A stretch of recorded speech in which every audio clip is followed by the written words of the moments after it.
बिस्मिल्लाहिर्रहमानिर्रहीम। अस्सलाम वालेकुम वरहमतुल्लाहि वबरकातुहू। कहते हैं जिसका किचन और उसका वॉशरूम साफ़ हो वो घर साफ़ सुथरा होता है। तो ये बात यकीनन जो है वो दुरुस्त है। हम लोग ये जो दो मेन चीज़ें हैं जहाँ से हमें सफाई सुथराई मिलनी होती है उनको हम गंदा रखते हैं।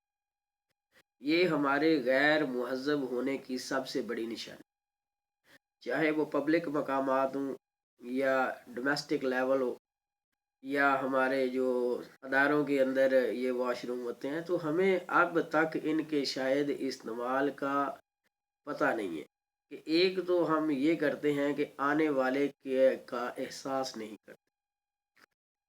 होते हैं वॉशरूम हम इस्तेमाल करते हैं, बाज़ लोग जो है वो पानी डालते ही नहीं है तो गंद पड़ा रहता है उधर। बाज़ थोड़ा पानी डालते हैं और इधर उधर की कोई फिक्र नहीं करते और आने वाला बंदा जो है वो तंग होता है।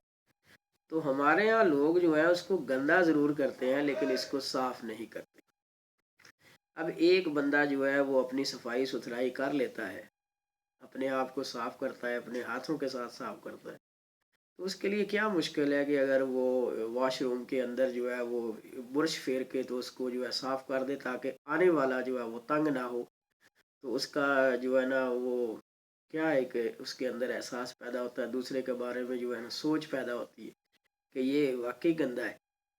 तो ये अगर हम चाहते हैं कि हम अपने मुहज़्ज़ब होने का सबूत दें तो इसके लिए हमें क्या करना है कि हमें अपने वॉशरूम्स को साफ़ रखना है और ताकि दूसरे भी जो है ना वो इससे फ़ायदा उठा सकें। और दूसरा ये करना है कि हमें खुद भी जो है ना वो इनको साफ़ रखना है ताकि आने वाले लोग जो हैं वो हमारी जो सफाई सुथराई है उसकी मिसालें दे सकें। हमें तो आज तक वॉशरूम के इस्तेमाल करने का जो है वही तरीका नहीं आया कि हमने इस जगह को कैसे साफ़ सुथरा रखना है।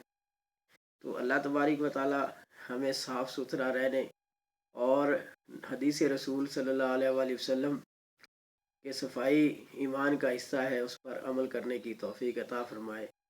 Thank you so much to listen and watch the video.